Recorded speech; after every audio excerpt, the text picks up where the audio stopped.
આવા ટેસ્ટી અને રસદાર કીમા કબાબ તમે ક્યારેય ના ખાધા હોય। આજે બનાવીશું એકદમ લાજવાબ સ્ટાઇલમાં કીમા કબાબ। તેના માટે કીમો લઈ લીધો છે, તેના અંદર નમક અને હળદર ઉમેરી દીધી છે।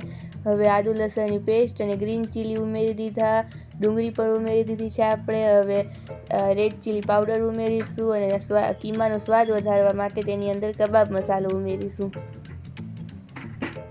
કબાબ મસાલો ઉમેરાઈ જાય પછી તેના અંદર પુદીનો, પછી વધારે ટેસ્ટ મેઇન ઇન્ગ્રીડિયન્ટ છે આપણું અહીંયા બાજરાનો લોટ।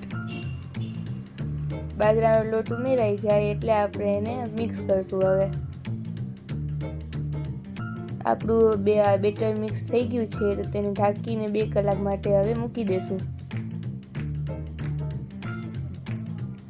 આપણે 2 કલાક થઈ ગઈ છે। હવે આપણે તેલ ગરમ કરવા મૂક્યું છે અને આવા શેપ કરીને કબાબ આપણે તેલમાં ફ્રાય કરી લેશું।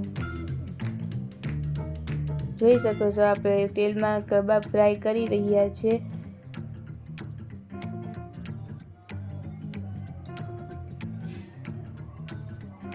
આવી જ રીતે આપણે બધી કબાબને ફ્રાય કરી લેશું। જોઈ શકો છો આપણી બધી જ કબાબ ફ્રાય થઈ ગઈ છે।